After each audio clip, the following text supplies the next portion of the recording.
Bismillahirrahmanirrahim. Assalamualaikum warahmatullahi wabarakatuh. Alhamdulillahirrabbilalamin. Wassalatu wassalamu ala asrofil anbiya wa mursalin. Sayyidina wa maulana Muhammadin. Wa ala alihi wa sobihi ajmain. Amma ba'du. Puji syukur kehadirat Allah subhanahu wa ta'ala atas rahmat dan karunia-Nya. Solawat serta salam semoga tercurah kepada junjungan kita Nabi besar Muhammad sallallahu alaihi wasallam. Tidak lupa saya doakan agar Bapak, Ibu, Saudara-saudari semua selalu sehat dan dimudahkan rezekinya dan diberkahi kehidupannya. Amin ya rabbal alamin. Sebelum memulai silakan jangan lupa untuk like, komen dan subscribe supaya dapat notifikasi cerita menarik lainnya serta sebutkan dari mana Anda berada. Menjejak dunia akademik, dari mahasiswa ke dosen. Wisuda itu akhirnya tiba. Di aula yang megah, dengan toga dan jas hitam sederhana, aku berdiri di antara ratusan lulusan Universitas Muhammadiyah Prof. Dr. Hamka. Tangan ini menggenggam map biru tua berisi ijazah sarjana pendidikan bahasa Inggris, tanda bahwa satu fase perjuangan panjang telah selesai. Namun aku tahu, itu bukan akhir, melainkan awal dari tangga baru. Tangga menuju mimpi yang lebih besar, menjadi seorang dosen. Setelah lulus, aku tidak membuang waktu. Dengan bermodalkan ijazah dan pengalaman mengajar di lembaga bahasa Inggris, aku melamar ke beberapa sekolah. Tak lama, aku diterima sebagai guru honorer di salah satu SMP negeri di kota Bekasi. Honor mengajar tidak seberapa, jauh dari UMR, tapi aku bahagia. Aku bisa berdiri di depan kelas sebagai seorang guru formal, pekerjaan mulia yang sejak dulu aku impikan. Setiap pagi aku berangkat ke sekolah, menembus macetnya jalanan Bekasi dengan motor tua yang sering mogok, membawa buku-buku dan semangat baru. Aku mengajar mata pelajaran bahasa Inggris, berusaha membawa metode pembelajaran interaktif yang selama ini kupelajari dari lembaga kursus ke ruang kelas yang sempit dan penuh anak-anak yang beragam. Meski hanya honorer, aku mengajar sepenuh hati. Karena aku percaya, murid-murid itu layak mendapatkan yang terbaik. Sore harinya, setelah salat asyar, aku langsung melanjutkan pekerjaan di lembaga kursus bahasa Inggris. Kadang mengajar kelas dasar, kadang kelas percakapan untuk pekerja. Energi tubuh seringkali terkuras, tapi semangat untuk terus berkembang membuatku tak merasa lelah. Di antara jeda mengajar, aku mencatat ide-ide, membuka artikel jurnal internasional dari internet lembaga, dan mulai merancang satu mimpi besar. Aku harus lanjut kuliah S2. Karena jika ingin menjadi dosen, jalan satu-satunya adalah memperdalam ilmu hingga ke jenjang magister. Sebelum benar-benar memutuskan melanjutkan kuliah S2, ada satu hal besar yang cukup lama bergumul dalam pikiranku. Kontrakan kecil yang kami tempati selama bertahun-tahun terasa semakin sempit. Anak kami yang dulu masih digendong kini mulai berlarian ke sana kemari. Ruang tidur yang merangkap ruang belajar dan dapur sudah tidak cukup menampung kebutuhan keluarga kecil kami. Maka, dalam banyak doa dan diskusi dengan istri, kami memutuskan untuk mengambil langkah besar, mencicil rumah sederhana di pinggiran Bekasi. Letaknya agak jauh dari pusat kota, tapi cukup tenang dan lingkungannya bersih. Rumah tipe kecil, satu kamar tidur, satu ruang tamu, dapur mungil, dan halaman sempit di depan rumah. Tapi bagiku, itu adalah istana yang akan menjadi tempat berlabuh perjuangan kami.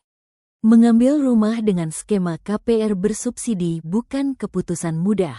Setiap bulan harus menyisihkan sebagian gaji yang sebenarnya sudah pas-pasan untuk membayar cicilan. Tapi aku percaya, ini bagian dari ikhtiar membangun pondasi kehidupan yang lebih mapan. Aku ingin anakku punya ruang tidur sendiri, istriku bisa memasak dengan nyaman, dan aku bisa belajar di malam hari tanpa harus menyulap ruang tamu menjadi meja belajar darurat. Kami mulai hidup di rumah itu sebelum tahun ajaran kuliah S2 dimulai. Belum banyak perabot, bahkan lemari pakaian saja masih pakai lemari plastik dan lantai belum sepenuhnya di keramik. Tapi ada kebahagiaan luar biasa ketika pertama kali kami tidur di rumah sendiri, meski masih banyak yang harus direnovasi supaya ada tambahan kamar tidur buat anak kelak. Istriku sering berkata, meski rumah kecil, tapi ini milik sendiri. Pelan-pelan, nanti bisa kita lengkapi. Meskipun itu hanya ucapan sepele terdengarnya namun sangat bermakna sekali, membangkitkan semangat untuk tetap terus berjuang. Aku hanya tersenyum dan memandang langit-langit rumah kami. Di tempat itulah aku akan memulai perjuangan baru sebagai mahasiswa S2. Di tempat itulah aku mulai menapaki anak tangga secara bertahap untuk bisa mencapai atap kesuksesan.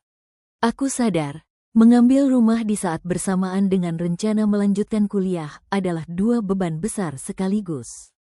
Tapi aku tak ingin mundur, karena hidup tak akan pernah benar-benar siap. Dan waktu terbaik untuk memulai sesuatu yang baik seringkali adalah sekarang. Dan segala sesuatu yang baik harus disegerakan. Rumah itu bukan sekadar bangunan.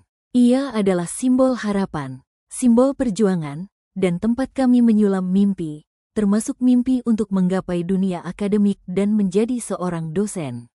Awalnya terasa berat. Jika melanjutkan ke S2, biaya kuliah S. Tidak ada beasiswa yang aku dapatkan waktu itu. Tapi aku tidak mau menunggu kesempatan emas yang belum tentu datang. Aku menciptakan jalanku sendiri, meski dengan dana seadanya. Istriku, seperti biasa, adalah tempat aku kembali. Di ruang kecil rumah kami, aku mengatakan padanya bahwa aku ingin lanjut S2. Mas yakin? Tanyanya sambil menggendong anak kami yang kini sudah bisa berjalan. Aku harus yakin. Kalau aku ingin jadi dosen, ini langkah yang wajib kulalui. Kita jalani bareng-bareng, ya?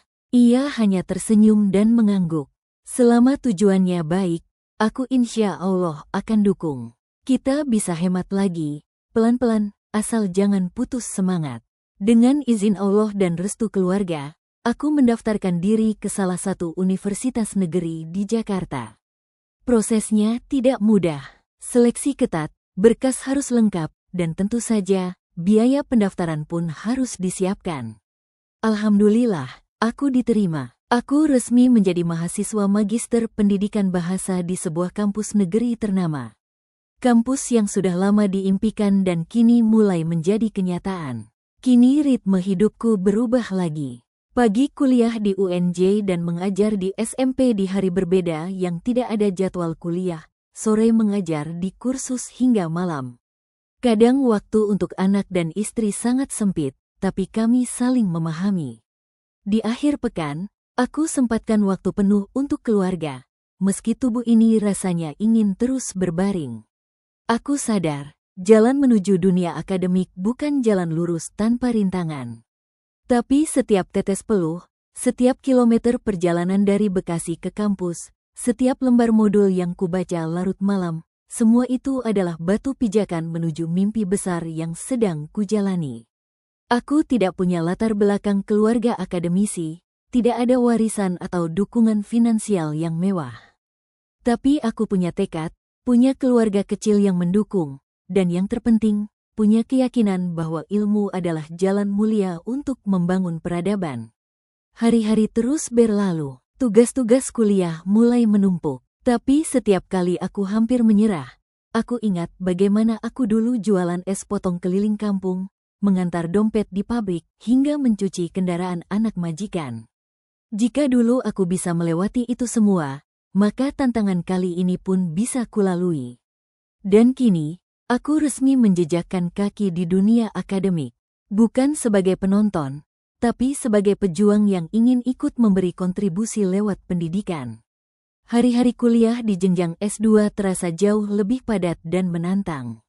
Tugas-tugas menumpuk, jurnal-jurnal ilmiah harus dibaca dan dikritisi, serta diskusi akademik di kelas terasa lebih mendalam dan intens. Tapi justru di tengah kepadatan itu, sebuah kejutan dari langit datang, pelan, tenang, tapi menyentuh. Salah satu pengajar di tempat kursus bahasa Inggris tempat aku mengajar sebelumnya, yang kini juga menjadi ketua di sebuah sekolah tinggi bahasa asing, STBA, di Bekasi, suatu hari menghubungiku. Tris, kami sedang kekurangan tenaga pengajar untuk mengisi beberapa mata kuliah linguistik. Kamu mau mengisi kekosingan itu? Katanya santai. Jantungku berdegup cepat. Aku terdiam beberapa detik. Di tengah hiruk-pikuk mengajar di SMP, kuliah S2, dan mengatur kehidupan rumah tangga, tawaran ini seperti sinyal langsung dari Allah Subhanahu wa Ta'ala. Sebuah jawaban dari doa-doa yang tak pernah putus. Kalau Bapak percaya dengan kemampuan saya sangat tertarik, Pak, jawabku pelan tapi mantap. Prosesnya berlangsung cukup cepat. Aku diminta datang untuk wawancara, membawa CV, transkrip S1, dan menunjukkan bukti bahwa aku sedang menempuh kuliah S2. Aku datang dengan kemeja terbaik yang kupunya, meskipun sudah mulai pudar warnanya. Tapi semangatku utuh. Wawancaranya berjalan lancar. Mereka memang sedang kekurangan tenaga pengajar untuk mata kuliah pronunciation dan beberapa mata kuliah linguistics di semester awal.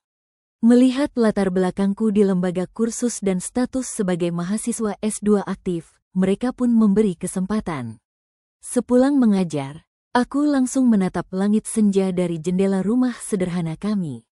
Air mataku tak tertahan. Ini bukan sekadar pekerjaan. Ini adalah titik awal impian besar yang perlahan mulai terwujud. Istriku, yang selalu setia mendampingiku dari awal, tersenyum hangat ketika aku menyampaikan kabar itu. Masya Allah, Mas, doa-doa kita dijawab. Alhamdulillah, katanya sambil menggenggam tanganku. Aku mengangguk. Dulu, aku hanya bisa membayangkan jadi dosen dari balik etalase pabrik. Sekarang, Allah tunjukkan bahwa mimpi itu nyata, asal kita sabar. Hari pertama mengajar di STBA itu rasanya seperti mimpi. Aku berdiri di depan kelas bukan lagi sebagai guru SMP atau tutor les privat, tapi sebagai dosen, meski masih berstatus dosen tidak tetap. Di kelas itu, aku berbicara bukan hanya tentang linguistics, tapi tentang semangat belajar, tentang perjuangan, dan tentang bahasa sebagai jembatan dunia. Mengajar di STBA itu tidak bergaji besar. Bahkan jika dibandingkan dengan kerja di tempat kursus, bisa jadi lebih kecil. Tapi bagiku, ini bukan soal angka. Ini tentang arah. Aku tahu, jalan ini sudah benar. Langkah kecilku kini sedang menuju satu tujuan besar, menjadi dosen penuh waktu dengan latar belakang akademik yang kuat. Dan yang paling membuatku bersyukur, semua ini tak akan terjadi tanpa dukungan istri, anak, dan terutama kekuatan dari Allah Subhanahu wa Ta'ala yang selalu membuka jalan, meskipun pelan-pelan.